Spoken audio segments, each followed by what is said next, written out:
Iwan. Paano nagsimula? Iba't ibang maniniwala. May basehan ba o wala? Bigyan ng linaw. Hanapan ng sagot. Alamin ang totoo. Ituwid ang malukot.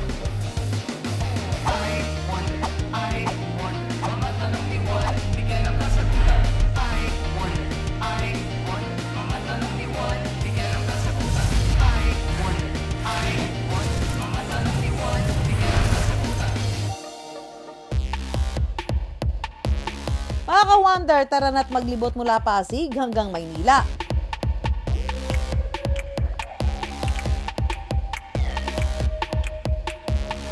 Pero with a twist, dahil mag-iikot tayo sakay ng ferry.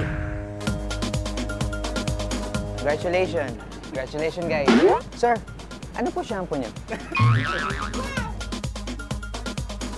Ang time ng departure ay 1:30. Parang feeling ko nasa ibang bansa tayo, ha? At punta tayo ng Santa Ana Station. Let's go! Pwede pang libutin ng iba't ibang pasyalan.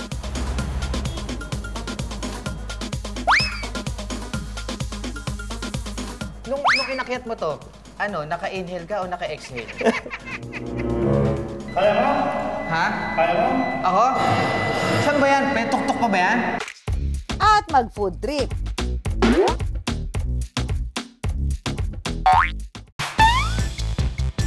At ang kagandahan nito, kitang-kita nyo naman. Habang kumakain ka dito, isa-isang nagwo-walk out itong mga, ano dito, katulad ng barbecue. Nakita nyo ba maglakad? Yung barbecue, naglakad kanina.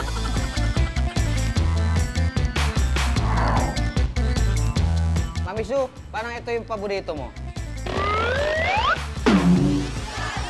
Magtutunggali rin kami ni Empoy. 1 minute, 1 tanong. Sino kaya ang magwagi? Lalo tayo nahuli dyan. Hindi akong tulong, lalo akong nalintikan. Wait lang, tatanungin natin sa staff sa likod. Pasig Ferry, Laguna Bay. Saan po? Pinagbuhatan. Pinagbuhatan ng kamay.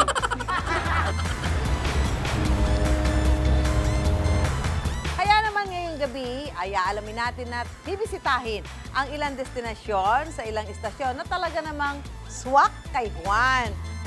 I wonder, para iwas traffic, mag-ferry in the city. Sino mag-aakala na sa gitna ng Kamaynilaan, may ferry in the city? Ito ang Pasig River Ferry. Wala pa mang dayuhang nakakapasok sa bansa. Ginagamit na ang Pasig River bilang transportasyon para maghatid ng kalakal. Napapadali kasi ang pagpunta ng mga taga-Pasig sa Maynila na sentro ng kalakalan. At ngayon, hindi na lang ordinaryong bangka ang pumapalaot sa Pasig River. 2007, nagsimula ang operasyon ng ferry sa Ilog Pasig.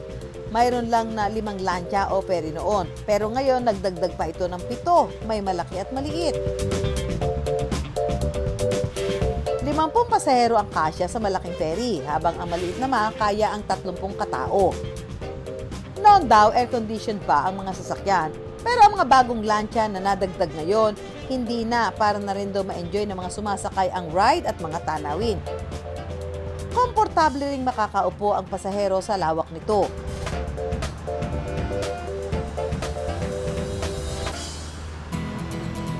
Bukod sa bagong ferry, nadagdagan din ang kanilang mga station. Maaari ka na bumiyahe mula Pinagbuhatan Pasig, dadaan ng Guadalupe Makati, Mandaluyong, hanggang Escolta, Manila. Sa kabuuan, kung babaybayin, nasa 1 oras at kalahati ang Ilog Pasig. At ngayon, ito ang ating magiging adventure. Sandali nga muna, nasaan si Empoy? Dear Mami Sue, para sa iyo ang pansit na ito. Love, love, love. Empoy.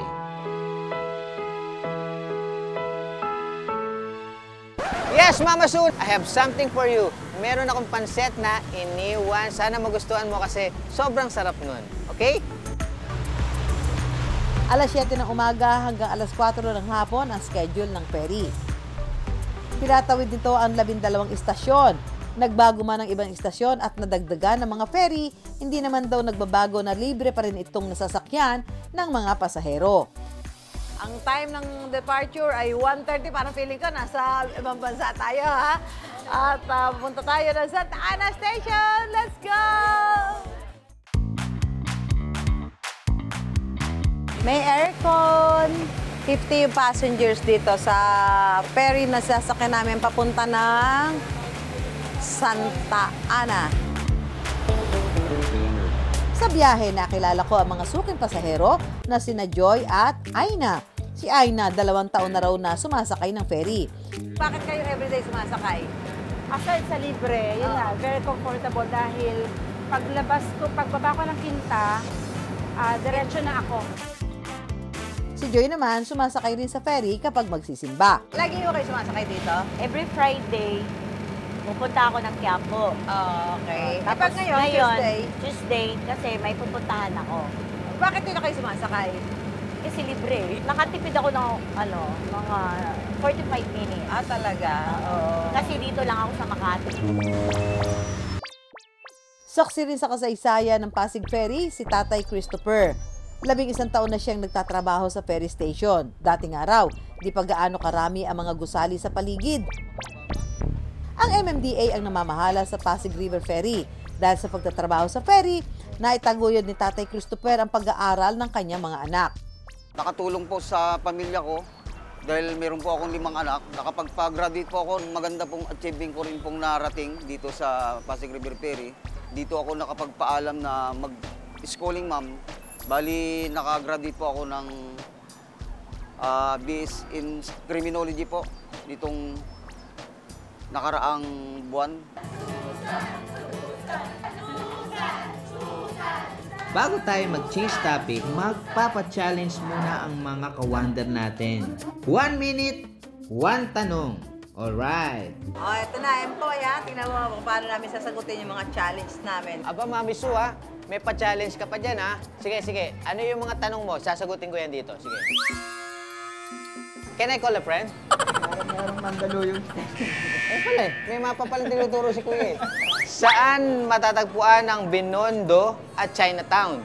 Saan po matatagpuan? Escolta. Am I right, Mama Su? Ito ang kauna-unahang istasyon ng Pasig Ferry. Nasa Laguna de Bay. Wait lang. Tatanungin natin sa staff sa likod. Pasig Ferry, Laguna Bay. Saan po? Pinagbuhatan ng kamay. Sorry, hindi. Aba, Empoy, parang sila na ang sumasagot para sa iyo. Nahalata mo ba, Mami Su? Mami Su, aba, hindi po pwedeng ako lang yung ganito. Kailangan ikaw din. Aba, Empoy, ako pa ang hinamon mo, ha? Lalo tayo nahuli dyan. Hindi akong tulong, lalo akong naligtikan. Saang istasyon bumababa ang mga pasahero papuntang Jones Bridge at Binondo?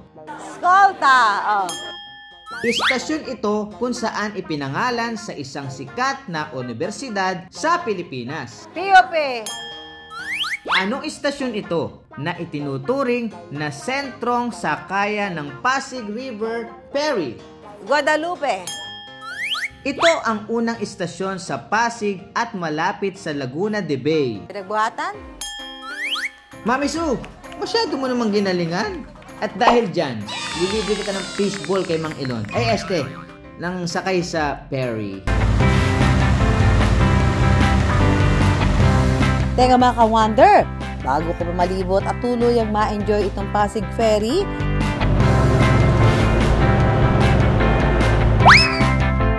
nasa naman kaya si Empoy?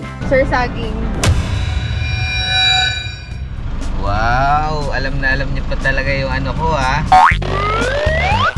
Second episode ko ng shooting ng I Wonder. So ngayon, magre-ready na tayo at dito na tayo sa loob ng van mag-BBS. Alright, mga ka-wonder! Alright!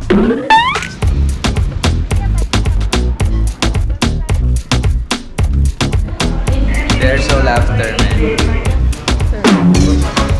Aba, Empoy, camera rolling, action na! First station ng Pasig Ferry ang pinagbuhatan kung manggagaling ka ng south, Assignment ni Empoy,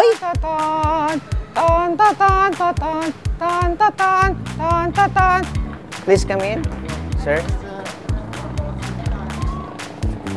Congratulations. Congratulations, guys. Sir, ba't po kayo sumasakay ng ferry? Mas komportable kasi kami pupuntang Manila. Apo. Tsaka free po. Libre lang po ito. Opo, libre. Sige po. Salamat po. Sir, ano po shampoo niyo?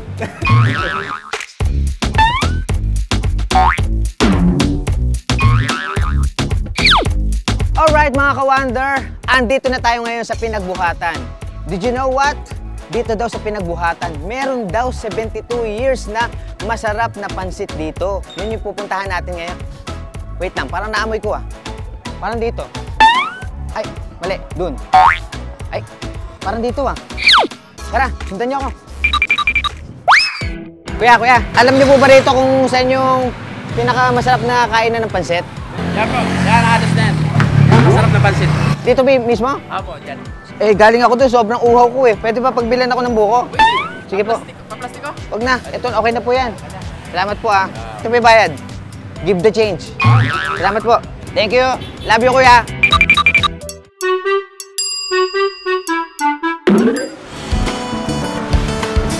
kapag nga raw bumaba ka sa Pinagbuhatan Station, di mo raw mapipigilang dumaan sa Ados Pansiteria, na 72 years lang namang naghahain ng iba't ibang pansit. Ang nagpapatuloy nga ng tradisyong ito, si Chef Alfredo Lesio. Oh, so ngayon tatay, tuturuan kita magluto ng pansit. Okay? Ready ka na? Yan. Nilagyan ni tatay ng margarine at ng garlic oil. Yun. Binasag ni tatay itlog. Nakadalawa siyang basag ng itlog. Ilang itlog po dapat ang basagin dyan? Depende po sa order. Kung dalawang order, pwede tatlo, pwede dalawa. Ito po yung sitcharo. Ayun. Nagmamalaki ng Ados. Yun ang pampasarap. Ados sa fried sitcharo. Yan, nakikita natin si tatay, hinahalo ni tatay ang pansit. Pero dito talaga, kakaiba talaga. Yung pansit, may chicharon, di ba? Lalagyan na po niya ng pansit.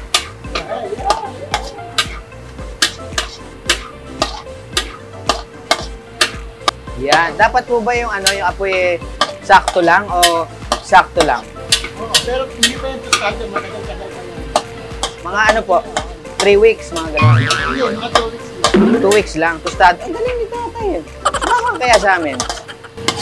Good. Empoy, alam kong di mo rin yan palalampasin. After kong turuan si tatay kanina magluto ng mga iba't ibang different kinds of pansit, syempre pa, titikman na natin. At bago natin titikman, bibigyan ko kayo ng trivia. Ang pinakapaborito kong pansit is... Ay, sorry. Akala ko camera 3 yun. Lomi, syempre. Yan. Gusto ko to. Tikman natin. Sabayan niyo ako mga ka-wonder.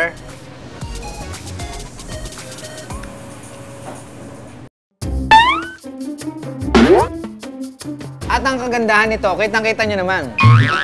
Habang kumakain ka dito, isa-isang nagwo-walk out itong mga, ano dito, katulad ng barbecue. Nakita nyo ba maglakad?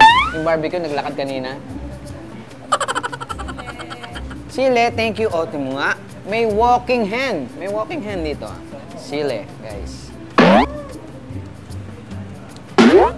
Parang gusto mo sumahog din.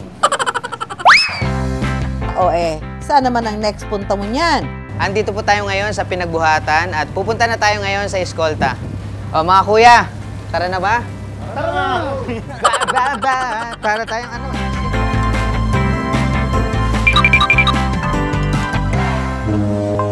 Mula Pinagbuhatan hanggang eskolta kung sakay ng ferry, tatagal ito na mahigit 1.5 oras na babaybay ng 20 kilometro.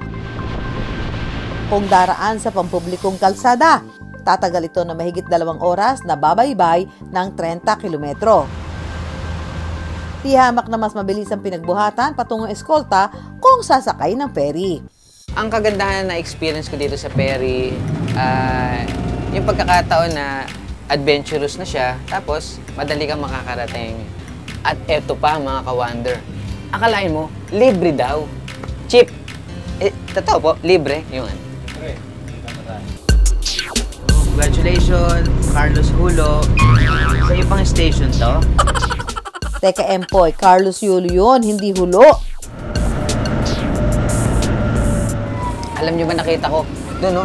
Sa likod yung kanina, yung nalampasan natin. Kaya lang, ang kaanuhan lang dito is bawal talaga siyang picturean. Ayan, pumotpot na naman. Pero, may picture ako. Oh, yan mismo yung nakita ko. May alon, tapos may building. Yan nga yung Malacanang, di ba? Hinihikayat ng pamunuan ng Pasig na mas lalong tangkilikin ang pagsakay sa ferry. Magdadagdag po kami ng mga stasyon na dapat mag-connect dun sa mga ruta ng jeepneys at saka mga bus station. Bukod po sa tipid sa pamasahe, tipid po sa oras. Kaya sa mga gustong sumakay at saka pumunta ng Quiapo, na galing po ng Pasig, Makati at saka Mandaluyong, dito na po kayo sumakay sa aming ferry. Libre po ito.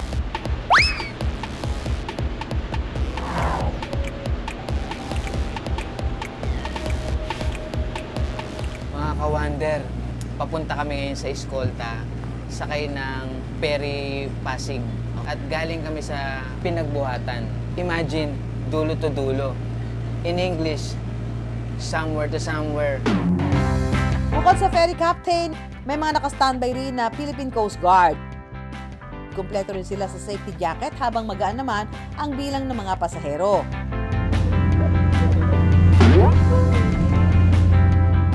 It's a nice experience for me kasi minsan yung takot mo, malalabanan mo eh. Katulad nito, yung kung takot ba ako sa tubig, takot ba ako sa may experience sa mga alon-alon na ganyan o yung mga lugar na mga hindi ko pa napupuntahan. Salamat naman at nag-enjoy ka sa I Wonder, Empoy. Mukhang nakarating na kayo sa Escolta ah. Pero teka, Empoy, gising! Bakit ka naman dyan natulog?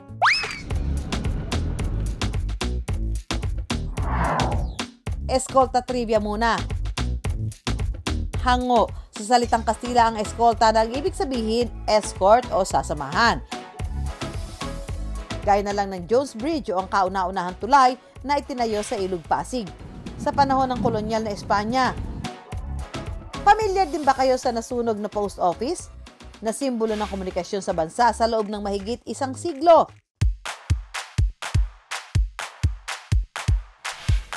At syempre, sa Escolta rin matatagpuan ang isa sa paboritong pansiteria ng kinikilalang pambansang bayaning si Dr. Jose Rizal, ang Toho Pansiteria Antigua. Minsan na ba kayong napatanong, ano ang makikita sa loob ng higanteng orasan na ito sa Maynila? Sa mga ka-wonder, makakausap po natin ngayon ang office in charge. Sir, what's your name again? Pangalan ko po ay si Jose Maria Belmonte. Actually, nung una po, isa po tong clock tower na may window sa taas. Ginamit po ito ng mga Pinoy para makita po yung mga Hapon kung nasaan. Parang merong siyang parang hidden sightseeing, Yes diba? po, opo. Am I right? Yes, correct na correct. Right. Yung clock tower lang po, umaabot po siya ng 100 meters. Nung inakyat mo to, naka-inhale ka o naka-exhale? In the near future naman po, Sir Empoy, magkakaroon naman po kami ng elevator. Elevator? Yes po. Yung elevator nyo, ano spell? So, Sir Empoy, akatin na natin. Akitin natin? Yun lang pala. Next time. Hey, mga ka-wonder! Kung hindi nyo lang naitatanong, pero pwede nyo naman tanungin na talaga. Ako ho talaga ay merong fears of heights pala. Wait lang, Mami Sue. Alam mo to, di ba? Hi mga ka-wonder, si Empoy nung nasa Korea kami talaga namang nako. Kaya ngayon yan ang bagong challenge sa'yo. Kailangan mong akyatin ang tuktok ng Manila Clock Tower Museum para makita ang 360 view nito. Saan ba yan? May tuktok pa ba yan?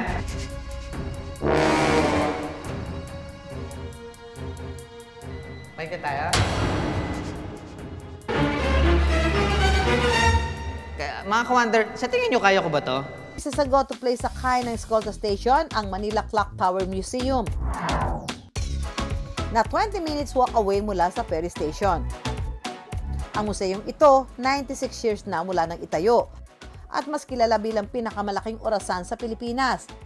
Sa disenyo ni Antonio Toledo, ito na ngayon ang kaisa-isang lugar na makikita ang 360-degree view ng Kamaynilaan. Open ang kanilang museum tuwing Martes hanggang Linggo from 7 a.m. to 4:30 p.m. Kaya kung gusto ninyong mag-hiking, Mga ka-Wonder! Andito na tayo, malapit na tayo sa tuktok. kung gusto nyong mag-explore ang mayamang kasaysayan sa Bayan ni Juan, magpunta na! Empo, yakyat na! Bike na tayo? Kaya mo? Ha? Kaya mo? Ako? Saan ba yan? May tuktok pa ba yan? Last na po yan. Last na yan. Opo. Kaya, mga ka-Wonder, sa tingin nyo kaya ko ba to? Pero sa tingin ko, kakayanin natin. Yan, samahan nyo ako. Halika. 2044, 2045, 2046. Medyo nakakahilo rin siya. Eto na siya mga ka-Wonder! O ano, mga ka-Wonder, kakasarin ba kayo sa pag-akyat dito sa Manila Clock Tower? It's easy. Very, very easy. At kakayanin nyo rin. Nakaya ko nga eh. Kita nyo naman, mga ka-Wonder, ilang istasyon pa lang ng Pasig Ferry ang sinakyan natin, pero ang dami na nating narating. Ang kagandahan na experience ko dito sa ferry, yung pagkakataon na adventurous na siya. Tapos, bukod doon, less late ka sa pupuntahan mo at madali kang makakarating. Sino mga pasahero pwedeng sumakay? Hindi makakailang sagot ito sa suliranin pantrapiko. Higit dito, daan ito upang mailapit si Juan sa iba't ibang yaman ng kanyang bayan. Sa tindi ng traffic ngayon, napakahalaga na meron tayo mga alternatibong masasakyan. So yung mga kababayan natin na pwede naman na maging alternatibong sasakyan itong Pasig Ferry, sana ay suportahan natin at tangkilikin para mas lalo nung gumanda at magtuloy-tuloy na magbigay ng serbisyo sa ating mga kababayan. Yeah, mga ka-Wonder, kung may mga topic po kayo o kwento na gustong pag-usapan, mag-email lang po kayo sa iwondergtv@gmail.com. Ako po si Susan Enriquez. I-follow niyo po ang aming social media account na iWonder sa Instagram, Facebook, at sa X. Ako po ulit si Empoy Marquez. At ang mga tanong ni Juan, bibigyan namin ng kasagutan dito lang sa